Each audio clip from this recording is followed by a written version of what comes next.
नाय वासुदेवाय हरये परमात्मने प्रणतः क्लेशनाशाय गोविंदाय नमो नमः।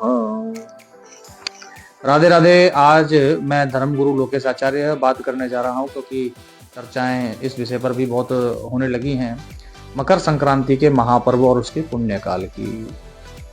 सर्वप्रथम आप सभी को मकर संक्रांति पर्व की हार्दिक शुभकामनाएं।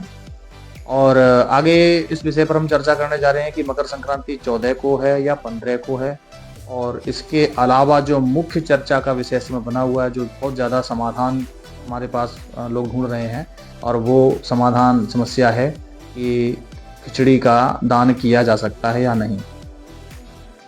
आइए करते हैं चर्चा। मकर संक्रांति महापर्व वर्ष में एक बार आता है। हालांकि संक्रांति के जो पर्व में हर महीने आते हैं। सूर्य जब भी किसी राशि में प्रवेश करते हैं उसको हम संक्रांति बोलते हैं। जनवरी के महीने में सूर्य मकर राशि में यानी अपने पुत्र शनि की राशि में प्रवेश करते हैं। उसको विशेष रूप से उत्तरायण के पर्व के अनुसार मनाया जाता है, और भारत के कई राज्यों में उसको अलग अलग नामों से जाना जाता है। इस प्रकार का जो पर्व है वो दान आदि के लिए बड़ा श्रेष्ठ माना गया है। मकर संक्रांति का जो पर्व है, मकर राशि में सूर्य प्रवेश कर रहे हैं, वो 14 जनवरी 2026 दिन बुधवार दोपहर 3:07 की बात कर रहे हैं।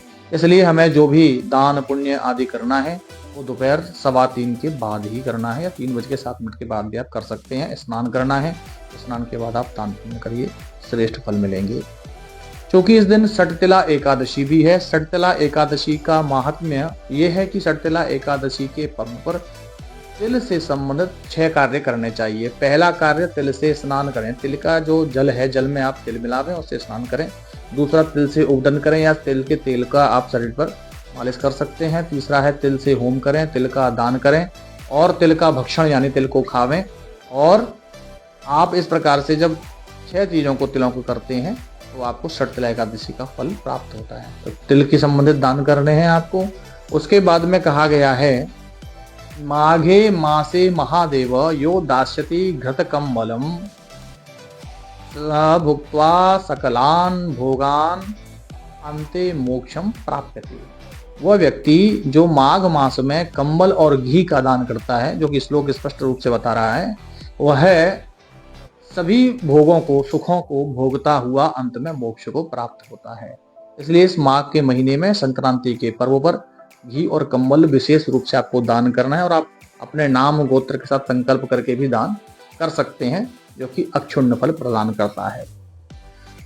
बात है खिचड़ी की। तो खिचड़ी का जो पर्व, वास्तविकता तो ये है कि कभी भी कोई भी त्योहार, वो पर्व तिथि और वार से बड़ा होता है।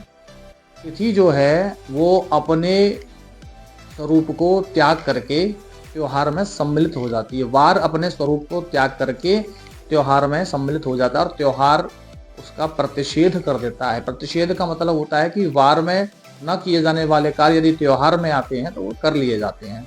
इसलिए एकादशी, फिर भी एकादशी को जो चावल का विषय है वो खाने का ही निषेध है। आप दान कर सकते हैं, किंतु यदि आपको लगता है कि हम एकादशी पर चावल को हाथ नहीं लगाते हैं, आपने कोई नियम बना रखा है, तो आप 15 जनवरी को खिचड़ी का दान कर सकते हैं। अन्य जो भी कार्य हैं आपको 14 जनवरी को ही करने होंगे। पुण्यकाल 14 जनवरी को दोपहर 3:07 के बाद ही है। आपको कंबल, तिली, तिल से बने हुए पदार्थ, गुड़, खिचड़ी, घी और कुछ दक्षिणा रख करके ये आपको दान देना है। आप विशेष रूप से मैं आपको निवेदन कर रहा हूँ, संकल्प जरूर करवाया करें। कोई भी कार्य हम जब करते हैं और संकल्प यदि हम उसका कर देते हैं तो वो अक्षुण्ण फल हमको प्रदान होते हैं, प्राप्त होते हैं। अधिक जानकारी के लिए आप हमसे संपर्क कर सकते हैं। राधे राधे।